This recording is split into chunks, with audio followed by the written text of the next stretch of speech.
Hey everyone, welcome back to my channel. Today, I'm going to be talking about my experience dropshipping products on Amazon for 30 days straight.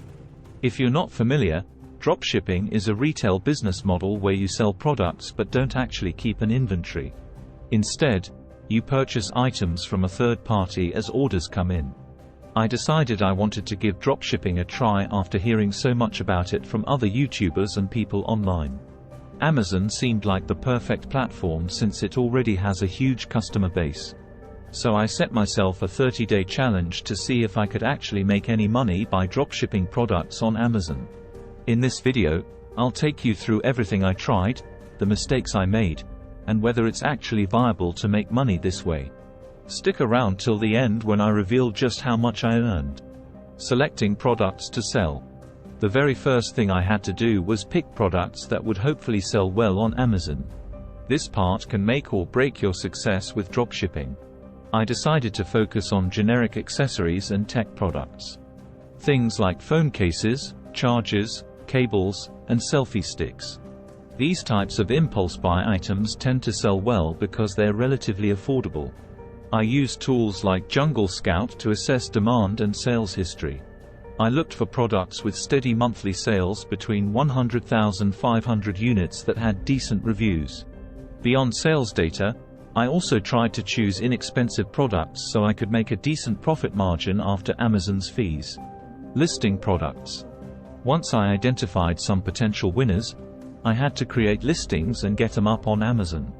This ended up being more complicated than I was expecting. Amazon has really strict requirements around product information, images, etc.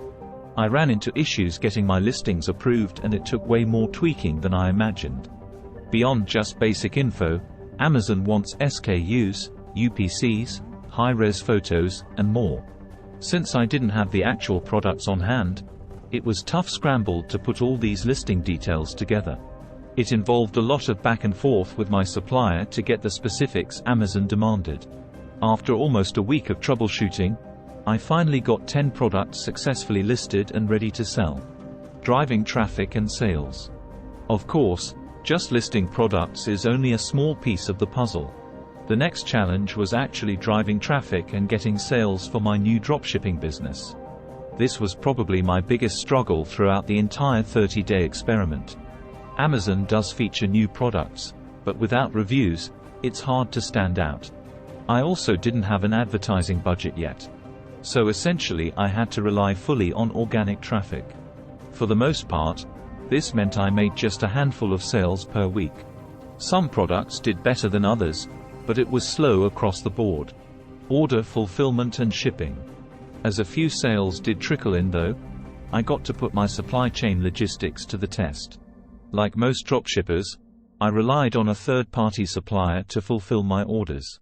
I ran into some hiccups with incorrectly packaged items and slow processing times.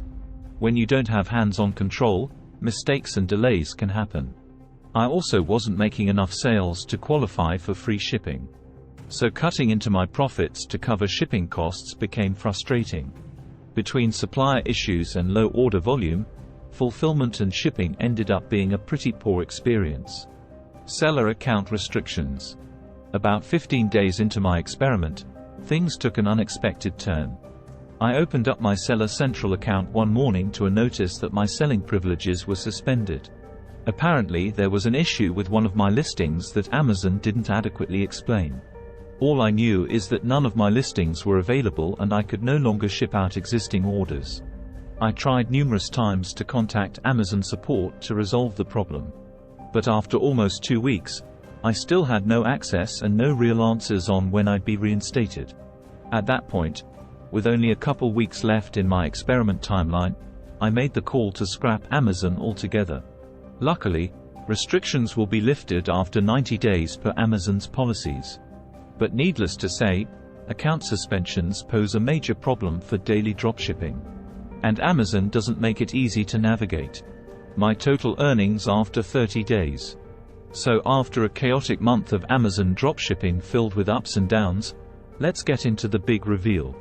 Drumroll please. My total earnings for the 30-day experiment came out to $372. Given all the roadblocks I hit, I can't say I'm surprised or disappointed. When I could actually get orders, profit margins were decent. But restrictions and lack of visibility severely limited potential.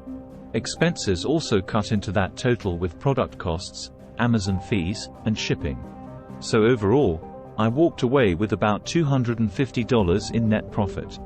Definitely not earnings that could sustain a real business long term. But not a complete failure given everything I dealt with. Key takeaways. So what are my biggest takeaways after trying Amazon dropshipping for a month straight? First, visibility is extremely hard as a new seller. Amazon search favors brands and reviews, not dropshipped generics. Marketing costs also add up quick. Second, Amazon's strict policies and abrupt suspensions pose a constant risk. Listings require precision and accounts can see random restrictions. And third, order logistics have kinks when relying on suppliers. Shipping cuts into margins and handling mishaps burn time and profits. The bottom line. Overall, while dropshipping on Amazon shows some potential, reliance on algorithms and lack of control make consistent earnings unlikely. As a short-term gig, dropshipping might earn you some spare cash. But growing to 7 figures seems out of reach. After a rollercoaster first attempt, I don't think I'll go back to Amazon dropshipping for now. But I appreciate you following along on this experiment with me. Be sure to subscribe for future business content and leave me a comment with your thoughts. Thanks for watching and see you in the next video.